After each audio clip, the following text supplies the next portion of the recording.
दोस्तों, तनाव हमारे जीवन का एक बहुत ही महत्वपूर्ण पहलू है। तनाव या स्ट्रेस जिसे हम बहुत ही कॉमन लैंग्वेज में कहते हैं, जो कि हमें लगता है कि हम इसको मैनेज नहीं कर पाएंगे। जब ये सिचुएशन आती है तो आपके मन में चिंता घर कर जाता है और बार बार वही विचार आपके मन में आने लगेगा। जब बार बार मन में विचार आता है तो हम स्ट्रेसफुल होते हैं और उससे हमारे शरीर पर प्रभाव पड़ना शुरू हो जाता है।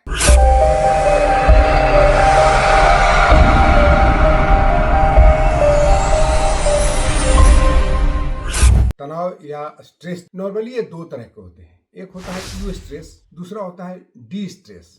यू स्ट्रेस का मतलब होता है कि वैसे स्ट्रेस जो कि हमें काम की तरफ प्रेरित करता है, जिसे हम समझते हैं कि हम इसे अपने डील कर लेंगे, अपने काम की तरफ प्रेरित होकर काम करके उसको डील कर लेंगे। दूसरा ऐसा स्ट्रेस है जो कि हमें लगता है कि हम इसको मैनेज नहीं कर पाएंगे। जब ये सिचुएशन आती है तो आपके मन में चिंता घर कर जाता है और बार बार वही विचार आपके मन में आने लगेगा। जब बार बार मन में विचार आता है तो हम स्ट्रेसफुल होते हैं और उससे हमारे शरीर पर प्रभाव पड़ना शुरू हो जाता है। आधी या व्याधि बीमारी यानी मन से शरीर पर आने वाली बीमारी, ठीक है। तो उसमें कौन कौन सी महत्वपूर्ण बीमारियां हैं? सबसे पहला तो है कि आपका हार्ट का पल्पिटेशन बढ़ जाता है, फिर ब्लड प्रेशर हाई हो जाता है, हृदय के रोग होने की पूरी संभावना हो जाती है, आपके डाइजेस्टिव सिस्टम में प्रॉब्लम हो जाता है। कुछ बहुत सारे ऐसे हार्मोन्स हैं जो कि अनकंट्रोल्ड ढंग से हार्मोन्स, एंडोक्राइन ग्लैंड्स ऐसे हैं जो कि बहुत अनकंट्रोल्ड ढंग से हार्मोन्स को सेक्रेशन करना शुरू कर देते हैं। सबसे महत्वपूर्ण है कार्टिसोल, जो कि काफी बाद में हार्मफुल साबित होता है। तो उससे आपको बहुत सारे रोग हो सकते हैं, उसमें खास करके डायबिटीज एक बहुत महत्वपूर्ण रोग है। तो ये सारे बीमारियां, इंसोम्निया, रात में नींद नहीं आएगी आपको, बार बार एक ही चिंता आपको गड़बड़ाएगी, डिप्रेशन आ जाता है। एक सिचुएशन ऐसा भी आता है कि बहुत लोग सोचते हैं चलो भाई मैं जिंदा ही रह के क्या करूं, तो लोग सुसाइड तक कर लेते हैं। तो अब हम इसको कैसे डील करें ये जानना हमें बहुत जरूरी है। योग में इसको बहुत सारे उपाय बताए गए हैं। तो सबसे पहले कुछ मैं आसनों की सिलसिला शुरू करता हूँ। कुछ आसन है जो कि हम करके और इसको स्ट्रेचिंग वाले आसन चाहे बैलेंसिंग वाले आसन करके शुरुआत करेंगे, फिर धीरे धीरे हम इसको अन्य तरह के प्राणायाम या ध्यान इत्यादि की बात करेंगे। उससे आपको समझ में आ जाएगा कैसे हम इसको डील करते हैं। तो चलिए सबसे पहले हम करेंगे कुछ खड़े होकर किए जाने वाला आसन। पहला आसन है ताड़ासन। ये आपको बैलेंसिंग वाला आसन है, स्ट्रेच भी करता है और आपको इससे फायदा भी होगा। सबसे पहले क्या करेंगे, इसमें इस तरह से ऐसे खड़े हो जाएंगे, दोनों हाथ को फिंगर्स को लॉक कर लेंगे, इस तरह से एक लंबी गहरी सांस भरेंगे और शरीर को ऊपर की तरफ खींचेंगे, बॉडी को ऊपर की तरफ खींचते हैं इस तरह से और हाथ को ऊपर लेके जाएंगे। अपने दोनों हील्स को ऊपर उठाते हैं, बॉडी को ऊपर की तरफ स्ट्रेच करते हैं, फिर धीरे से सांस छोड़ते हुए नीचे की तरफ आ जाते हैं। जब ऊपर हम जाते हैं तो किसी एक पॉइंट को गेज करना होता है। जब किसी पॉइंट को गेज करेंगे तो आराम से हम देर तक उस पोजीशन में रह सकते हैं। यदि आप ऊपर उठने में दिक्कत हो रहा है, हिल्स पर खड़े होने में दिक्कत हो रहा है, तो आप बॉडी को इस तरह से भी स्ट्रेच कर सकते हैं। यानी आप स्ट्रेचिंग वाले ताड़ासन इस तरह से किया जा सकता है। फिर उसके बाद आप साइड में मूव कर इस तरह से, फिर ऐसे।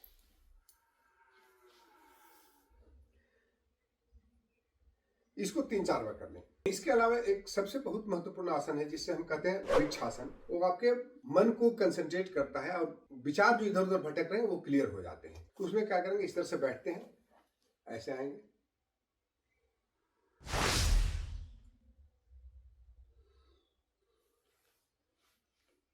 किसी एक बिंदु को वहां पर फिर इसमें गेज करना है। पहले आप स्थिर हो जाएं, समस्थिति में आ जाएं, एक पैर को यहाँ उठा लें, इस तरह से रखें और किसी पॉइंट पर ध्यान दें, दीवार पर लगे हुए किसी पॉइंट पर ध्यान दें, फिर दोनों हाथ के ऊपर ले जाकर उसी पॉइंट को गेज करें।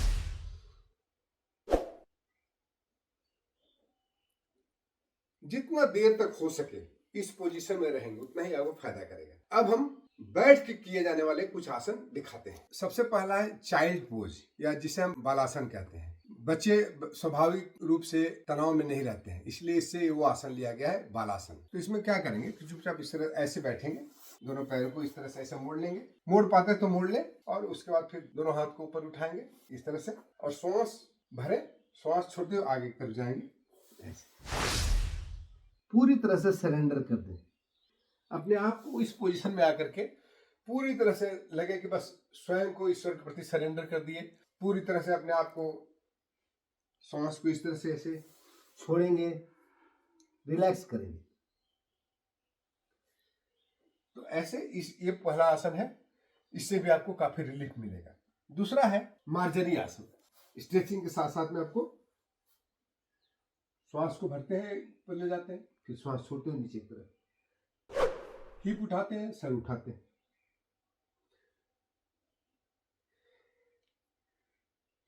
4 से 5 बार इसको करें। तीसरा आसन है पश्चिम ताड़ासन। इसी तरह से बैठ जाए जैसे बैठे। साधारणतः हमारी ऊर्जा रीढ़ की हड्डी सबसे नीचे वाले पोर्शन में रहता है। आप ऐसे आ जाते हैं, इस तरह से ऐसे आकर के पकड़े रहें, इस तरह से इस पोजीशन में रुके रहें और फील करें कि आपकी ऊर्जा जो पूरी तरह से रीढ़ की हड्डी के नीचे यानी मूलाधार चक्र में है, ऊपर की तरफ बढ़ रहा है। आप प्रसन्न हो रहे हैं, खुश हो रहे हैं, आनंदित हो रहे हैं। इसको 2 से 3 बार आप करें, जब तक हो सकता है करें। अगला आसन है जो कि हम लेट के कर सकते हैं बहुत आराम से। बहुत लोग विपरीत करने बोलते हैं, अर्धहलासन है या जो भी है। इस तरह से इसको ऐसे पैर उठा लें, ऐसे। अब नीचे मुट्ठी रख दें या तकिया रखें या दीवार पे सपोर्ट ले लें। इसको बहुत लोग लेग्स अप दीवार भी कहते हैं। तो आप इसको दीवार के साथ में लगा सकते हैं। देर तक इसमें रुके। ब्लड का सर्कुलेशन आपको मस्तिष्क में बढ़ता है, जिसके कारण आपको तनाव में कमी आएगी। यहीं से आप आ जाइए, इस तरह से ऐसे पोजीशन में आ जाइए, जिसे हम कहते हैं ब्रिज पोज, सेतु बंधासन। ऐसे आ जाइए, इस पोजीशन को इस तरह से जितना देर तक आपको समय परमिट करता है 4 से 5 बार इसको करें। रुके, फिर यहाँ पर आ जाए। इसके बाद सबसे महत्वपूर्ण है शवासन में आना। जब आप शरीर को 100 की भांति शरीर को छोड़ देना है, पूरा शरीर को ढीला छोड़ देना है, कंप्लीट। हर पॉइंट को एक बार गेज करना है नीचे से ऊपर तक। जैसे आप लेट गए, इस तरह से शरीर को दोनों हाथ, दोनों पैरों के बीच में गैप कर दिए, दोनों हाथ शरीर से अलग कर दिए, पूरे शरीर को ढीला छोड़ दिए। भाव करिए, फील करिए कि आपका शरीर शिथिल हो रहा है, शिथिल हो रहा है। Body is getting relaxed, relax. शरीर को कमांड करें, रिलैक्स। शरीर के अंगों को कमांड दें, पैर, घुटने, जांघ, हाथ, छाती, पेट, पीठ, सर के ऊपरी भाग, ललाट, चेहरा, पूरे शरीर को। अब एक एक अंग को अपने ध्यान को लेके जाएं। अपने चेतना को शरीर के हर अंगों पर घुमाएं। पूरा शरीर शिथिल हो रहा है। फिर श्वासों के प्रति जागे रहें, श्वास भरें, छोड़ें और इस पोजीशन में आप बने रहें। यहाँ से ही आप जब शरीर लगे कि बिल्कुल स्थिर हो गया, शिथिल हो गया, तो आराम से बैठ जाए। और बैठ करके आप 3 तरह के प्राणायाम बताएंगे, 3 से 4 तरह के प्राणायाम बताएंगे, जो कि आपके लिए बहुत ही लाभकारी होगा। तो सबसे पहला प्राणायाम आपको बता रहा हूँ, जिसका नाम है अनुलोम विलोम प्राणायाम। सभी लोग जानते हैं अनुलोम विलोम प्राणायाम कैसे किया जाता है, इसको बताने की ज्यादा आवश्यकता नहीं है। हम लेफ्ट नॉस्ट्रिल से श्वास लेते हैं, राइट से छोड़ते हैं, राइट से लेते हैं, लेफ्ट से छोड़ते हैं। इस प्रक्रिया को देर तक करें। ये जो श्वास लेने या छोड़ने की प्रक्रिया है अनुलोम विलोम प्राणायाम, ये आप 10 मिनट से कम से कम 10 मिनट जरूर करें। लेफ्ट से इनहेल करें, आराम से लंबी गहरी श्वास भरना है, लंबी गहरी श्वास छोड़ना है। कोई जोर जबरदस्ती नहीं करना है, कोई तनाव नहीं लेना है। बस केवल श्वास भरना है, छोड़ना है, लेना है, छोड़ना है, बस।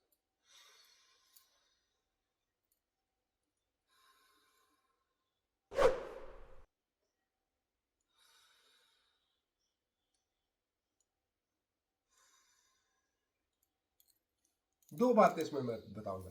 एक तो आंखें बंद रखेंगे, ध्यान बिल्कुल श्वासों पर रहेगा। श्वास लेने में, छोड़ने में ही ध्यान आपका लगा रहेगा। इस तरह से इस प्रक्रिया को कम से कम 10 मिनट करें। दूसरा प्राणायाम है ऊंचाई प्राणायाम। ऊंचाई प्राणायाम आपके सभी धातुओं को पुष्ट करता है, देखभाल करता है। रस, रक्त, मांस, मेद, मज्जा, सभी जब धातुएं बैलेंस हो जाती है तो आपका मस्तिष्क भी शांत होता है। तो उसके लिए हम लोग ऊंचाई प्राणायाम करते हैं। ऊंचाई प्राणायाम करने का तरीका, हम श्वास भरते हैं, नाक से श्वास लेंगे और गले को संकुचित करते हुए, हृदय को संकुचित करते हुए नीचे की तरफ आप लेके जाते हैं।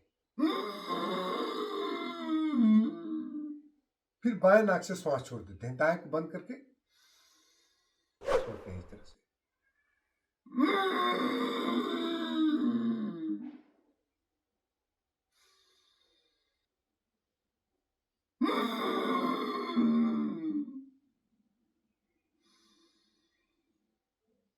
इससे आप 10 से 15 बार इसको कर लें आराम से। 10 से 15 से आप आराम से कर सकते हैं, कोई परेशानी नहीं। तीसरा प्राणायाम है भ्रामरी प्राणायाम। भ्रामरी प्राणायाम आप इसको करने के लिए सभी लोग पता है, एक सन्मुखी मुद्रा लगाते हैं इस तरह से। ऐसे अपने दोनों उंगलियों को इधर ऐसे इस तरह से रखते हैं और श्वास भर के भ्रमर का गुंजार करेंगे, भ्रमर का गुंजार करेंगे। ओंकार यानी बंद आंखों से ओंकार की भी प्रार्थना कर सकते हैं। तो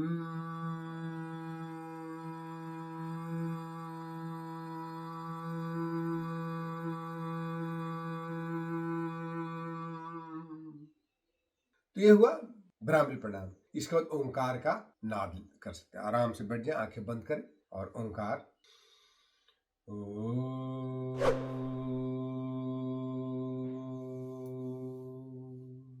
इसको 3 से 5 बार इसको करें और फिर आप योग निद्रा कर सकते हैं। बहुत ही काम करता है योग निद्रा। आप देख लीजिएगा, एक अपनी लंबी प्रोसेस है, उसमें 6-7 स्टेप्स होते हैं। आप उसको देख लीजिएगा। आराम से लेटना है, अपने मन में, शरीर में शवासन में लेट करके उसके बाद आगे की तरफ बढ़ना है। तो मेरी वीडियो भी आप आया हुआ है इसमें योग निद्रा का, उसको आप देख लीजिएगा और उसको करिएगा। ये सारे यदि आप करते हैं तो निश्चित रूप से आपको स्ट्रेस कम होना है, स्ट्रेस को मैनेज करने की शक्ति बढ़ेगी। बहुत बहुत धन्यवाद। जय हिंद। कैसा लगा वीडियो जरूर शेयर करिएगा, कमेंट करिएगा, लाइक करिएगा और वीडियो फॉरवर्ड करिएगा। यदि अभी तक आपने चैनल को सब्सक्राइब नहीं किया है तो जरूर सब्सक्राइब कर लीजिए। बहुत बहुत धन्यवाद।